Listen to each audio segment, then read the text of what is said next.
Bears football! Bears football! After the bye week last week, I know a lot of you have been fiending for some Bears football! I don't know why the hell you would, but you love it, you know you do, you sadistic sick sons of bitches. Bears football! And remember, as we get ready to go into the holiday season, for a lot of you, being a Bears fan is not a willful choice. It is an inherited family thing. So, when you're thinking about people to get Christmas gifts for, please, oh please remember that anybody that played any role in helping you become a Chicago Bears fan absolutely deserves nothing. They deserve your hate. They deserve your spite. They deserve to be kicked in the crotch. Because they did you no benefit. They did you no favor. Who their family? Well, that's the worst, sometimes the worst thing of all. Their blood. Well, you don't get to choose who you share blood with. You do get to choose, in theory, who your family is. There's a big difference.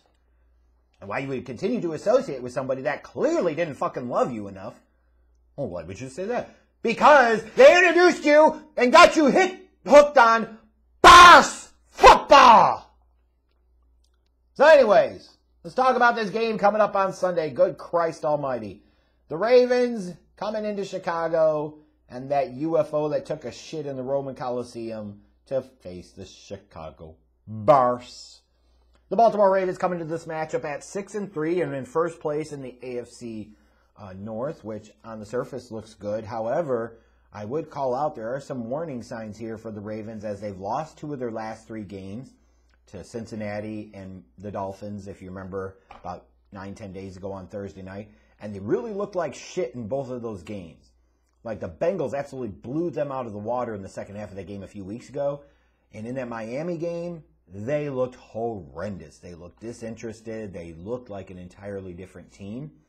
So you look at this and you're saying, yeah, they're here, but is that real? And last Thursday's loss to Miami in particular, they couldn't protect Lamar for shit. They couldn't get their offense going. Like, that was a really bad performance. And where you would look to this game automatically and say, the Ravens have had a week and a half to prepare, basically. They're going to come out and they're going to be ready to go. They could. But this could also be a trap game for Baltimore.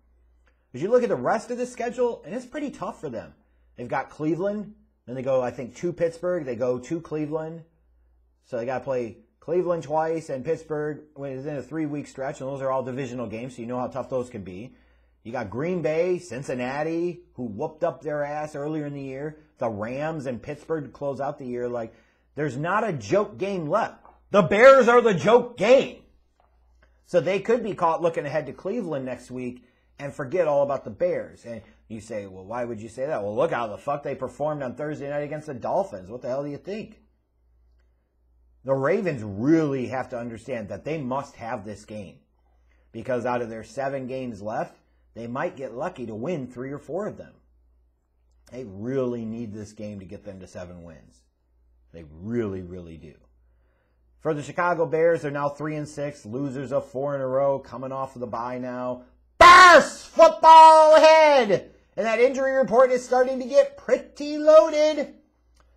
Oh, my goodness. Khalil Mack, out for the season due to foot surgery. Danny Trevathan, big fucking shock here. Another Ryan Pace special, out for the season due to yet another injury. Gee, imagine that. And Akeem Hicks is already out. Allen Robinson listed as doubtful. There's a chance that Eddie Jackson may actually return into the lineup. But is that really that much of a positive at this point? Do you think so? Do you really? Yeah? You can't wait for Bareback Jackson to get back into the game? Well, you call him Bareback. It's just like everything else, he ain't wrapping up for shit. I mean, if you want to look at that as a positive, that's sad. There's nothing you've seen this year from Eddie Jackson should indicate that that's a positive. The positive, if you want to be honest, is we've got 7 games left to go. No, 8, excuse me. Yes, because somebody decided they wanted to extend it to a 17-game regular season. We got 8 games to go, including this one on Sunday. So a couple months left of this shit. The other real positive I guess you could point to is that in the past 2 games against the 49ers and then the Steelers on primetime on Monday night, Justin Fields has looked much better. Now you could say, based off some of the earlier performances in the season, bar was pretty low. That's true. And you could say he was far from sterling spectacular. Also true. But we're looking at progress and growth here. And again, this was the only thing that mattered this season for the Bears, was how did Justin Fields progress and develop throughout the year. So you've got that. You've seen some progression in the past couple of games. That's what you have to hold on to. I've seen Bears fans lamenting this and saying, oh my God, all these injuries now. It means they may not win another game. Oh my God. You were still trying to make the fucking playoffs? The fuck is wrong with you? You want to have any chance of getting rid of Matt Nagy? You think making the playoffs will help you in that journey? Like, what really should happen is the Bears should get their shit rocked here on Sunday against the Ravens and then get beat and embarrassed by the Lions on Thursday on Thanksgiving where the whole nation's watching.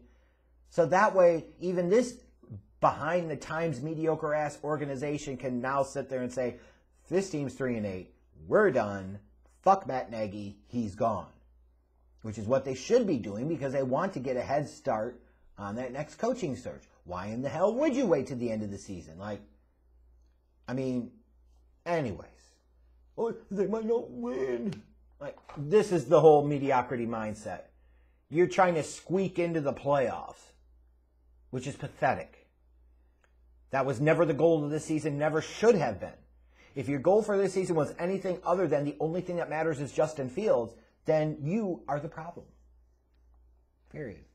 Are you looking ahead to the keys to this game? You look for the Ravens. They got to pound the Bears on the ground. So yeah, Bears fans, you're going to get a lot of old school Bears football.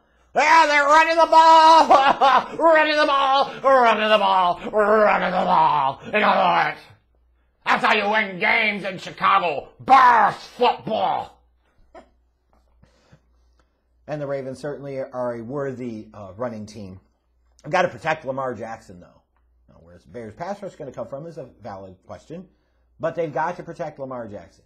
If the Bears are able to generate some pressure on Jackson, similar to what the Dolphins did, Baltimore could be in for a very long day. And then defensively, they got to get after Justin Fields. They got to be able to generate some heat, get some pressure on Justin Fields. Don't let him get out of the pocket and start moving around. Don't let him get comfortable and get into a rhythm. Meanwhile, for the Bears, you got to get Justin Fields on the move and stretch the field. Stretch the field, meaning continue to throw the ball down the field. Stop with all the dink and dunk shit like you were doing earlier in the season and start to unleash the physical talents of Justin Fields. That's why you fucking drafted him. That's why you traded up to draft him. You didn't sit there and do that so he could dink and dunk all the damn time. Got to get him out on the move because there are plays that can be had against this Ravens defense. The run defense of the Bears absolutely has to hold up. It's going to be a big test for them, especially without an Akeem Hicks and a Khalil Mack and a Trevathan. All these guys being out does not help. And Eddie Jackson returning only makes the run defense worse, potentially. And then defensively, you look and you say, where's the pass rush going to come from for Chicago? Khalil Mack's out for the year now. Sure, you still have Robert Quinn on the other side, but Robert Quinn was probably made in large part because he had Khalil Mack on the other side. Travis Gibson, certainly you would think, would be able to get more tick here, and that could be an exciting, appealing play. They brought in Bruce Irvin to see what he might still be able to bring, but no Hicks, no Mack. Guys now playing in different slots in terms of their prioritization of the defense. This pass rush is going to have to come from somewhere. Maybe you're blitzing a Roquan a little bit more on Sunday. Perhaps that's what you need to do. But they're going to have to generate some pass rush. As Miami showed them the way to beat this Ravens team, and they need to be able to do that. Mix up their coverages, change their coverages, and get after fucking Lamar. Looking at this game, though, I think it's pretty clear that this is an absolute must-win for the Ravens, and it's an absolute must-lose for Chicago. Bears fans, I can't believe you want them to lose. Why would you want them to win? What possible benefit can come from them winning at this point?